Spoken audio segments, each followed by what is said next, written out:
दिल्ली के मुख्यमंत्री अरविंद केजरीवाल पहलवानों के धरना प्रदर्शन में शामिल होते हैं। वहां जाकर बहुत बड़ी बड़ी बातें, बहुत लंबी लंबी बातें करते हैं। धरना प्रदर्शन में बोलने का उनका अपना एक अच्छा खासा अनुभव है। जंतर मंतर में इसी तरह की लच्छेदार बातें करके उन्होंने पूरे देश को बेवकूफ़ बनाया है और पूरे देश को बेवकूफ़ बना के और दिल्ली के मुख्यमंत्री की गद्दी हासिल की है। तो इसी तरह की लच्छेदार बातें वो वहां धरना प्रदर्शन में जाकर और कर रहे हैं। आप लोगों ने भी देखा होगा, सुना होगा, पेपर में पढ़ा होगा। उन्होंने कहा कि जिस व्यक्ति ने इन महिला पहलवानों का यौन शोषण किया है उसको पकड़कर तुरंत फांसी दे दी जाए।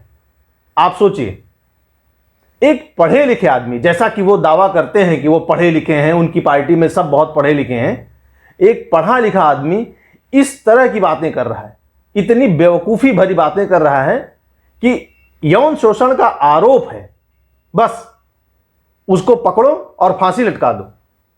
मतलब कल को अगर ये आरोप साबित नहीं हो पाएंगे तब उस आदमी के लिए, उसको यमराज के पास से वापस लाने के लिए कौन जाएगा?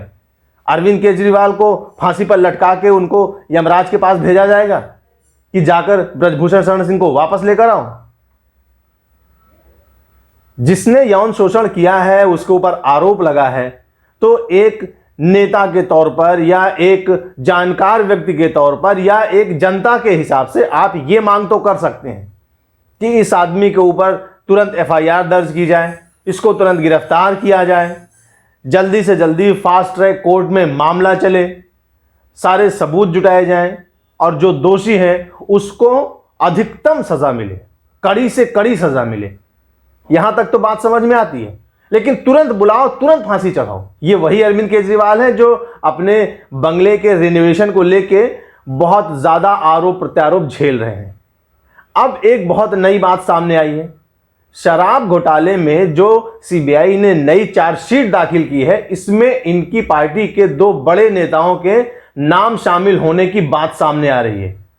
और वैसे बहुत ताज्जुब की बात नहीं है अगर मैं ये कहूं कि आपको इन दोनों नेताओं के नाम पता हैं, तो जी हां, आपको सच में पता है। उनके नाम है संजय सिंह और नया नया नाम उभर के सामने आ रहा है राघव चड्ढा। ज्यादा से ज्यादा एक दो दिन में ये सारी तस्वीर क्लियर हो जाएगी कि संजय सिंह और राघव चड्ढा की क्या भूमिका इस पूरे शराब घोटाले में रही है।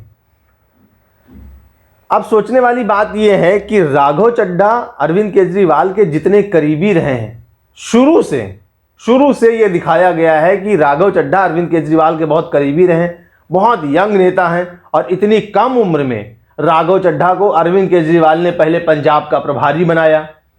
पंजाब में जीत हुई तो उसका पूरा श्रेय लेने के लिए उन्होंने राघव चड्ढा को भेज दिया, सांसद बना दिया, बड़े बड़े नेताओं को दरकिनार किया, अनुभवी नेताओं को दरकिनार किया। जब आम आदमी पार्टी बनी थी तो ऐसे बहुत सारे बुद्धिजीवी जिनको मेन स्ट्रीम जो पार्टियां हैं, भारतीय जनता पार्टी, कांग्रेस, सपा, बसपा, जनता दल, इन पार्टियों में जिनको सही जगह नहीं मिल पा रही थी, उनके अंदर की जो राजनीतिक महत्वाकांक्षाएं जो हिलोरे मार रही थी, उस हिलोरों को शांत करने के लिए उन हिलोरों को शांत करने के लिए, अपनी राजनीतिक महत्वाकांक्षाओं को तुष्ट करने के लिए उनमें से बहुत सारे लोगों ने आम आदमी पार्टी ज्वाइन की।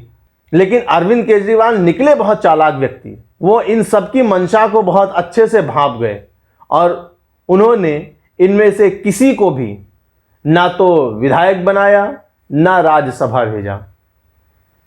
विधायक के लिए टिकट उन्हीं को दिया जो जीत सकते थे। इसीलिए पहली बार 28 सीट पाने के बाद दोबारा 67 सीट, फिर 63 सीट। क्यों? क्योंकि उन्होंने इतना तो समझ लिया कि कौन आदमी जीत सकता है। बाकी उस आदमी का क्या चरित्र है वो बाद में धीरे धीरे करके सामने आता गया। तो ये जो बुद्धिजीवी लोग और बहुत सारे पत्रकार जो खाली हो गए थे, जिनके पास बहुत काम नहीं रह गया था, वो आम आदमी पार्टी से जुड़ गए। लेकिन अरविंद केजरीवाल ने इनमें से किसी को टिकट नहीं दिया, किसी को भी राज्यसभा नहीं भेजा, ना किसी पत्रकार को और ना किसी कवि को। समझ गए ना आप? किसी कवि को भी नहीं भेजा, चाहे उन्होंने जितनी कविताएं गा गा के इंप्रेस करने की कोशिश की, लेकिन भेजा नहीं। भेजा उसने किसको? संजय सिंह, राघव चड्ढा। तो संजय सिंह और राघव चड्ढा से अरविंद केजरीवाल की जो नजदीकी है, ये आपको बहुत अच्छे से पता है। अब जो शराब घोटाला हुआ, जिसमें बहुत बड़ा घोटाला सामने आ रहा है, उसमें मनीष सिसोदिया के बाद अरविंद केजरीवाल का नाम आया। अब अरविंद केजरीवाल के बाद संजय सिंह और राघव चड्ढा का नाम सामने आने की खबर बिल्कुल जोर पे है। मुझे लगता है ज़्यादा से ज़्यादा कल तक में ये बात पूरी तरह क्लियर हो जाएगी। तो अरविंद केजरीवाल के ऊपर जो खुद इतने आरोप प्रत्यारोप लगे हुए हैं, अपने राजमहल के रिनोवेशन का पूरा आरोप झेल रहे हैं, इधर शराब घोटाला पूरा झेल रहे हैं, मनीष सिसोदिया की पत्नी जो बीमार हैं, और अभी तक अरविंद केजरीवाल ने जो इतना मोहल्ला क्लिनिक मोहल्ला क्लिनिक मोहल्ला क्लिनिक चिल्लाया, लेकिन एडमिट किया अपोलो हॉस्पिटल में, तो मोहल्ला क्लिनिक कहाँ गया? तो उसका जो घोटाला अभी सामने आएगा, अस्पताल का घोटाला। तो ये तमाम सारे घोटालों से घिरे हुए हैं खुद अरविंद केजरीवाल, और इन्हीं घोटालों से ध्यान भटकाने के लिए वो अपनी चिर परिचित जगह जंतर मंतर जा पहुंचते हैं, जहां से उन्होंने पूरे देश को बेवकूफ बनाया था। और वहां उसी अपनी पुरानी शैली में कि वंदे मातरम, ऐसे पुरानी चिर परिचित शैली में वो वहां पहलवानों को अपना सपोर्ट दे रहे हैं और डिमांड कर रहे हैं कि ब्रजभूषण शरण सिंह को पकड़ो और तुरंत फांसी पर लटकाओ। ठीक है, मतलब ये जैसे कोई बिजली का तार है कि कट कर दो, लाइट चली गई, ऐसे जोड़ के टेप लगा दो, लाइट आ गई। तो ये केवल और केवल इन्होंने जंतर मंतर पे अपने समय पे भी जन भावनाओं को बहुत ज़्यादा उद्वेलित कर दिया था, लोग समझ नहीं पाए थे, और इस धरना प्रदर्शन में भी यही कर रहे हैं। बाकी एफआईआर हो गई है, पॉक्सो एक्ट में भी एफआईआर हो गई है, बहुत जल्दी उनकी गिरफ्तारी होगी, जांच सामने आएगी, और जो भी सबूत मिलेगा उसके आधार पर कार्रवाई होगी। अदालत पर भरोसा रखिए और देखते जाइए आगे आगे क्या होता है। जय हिंद।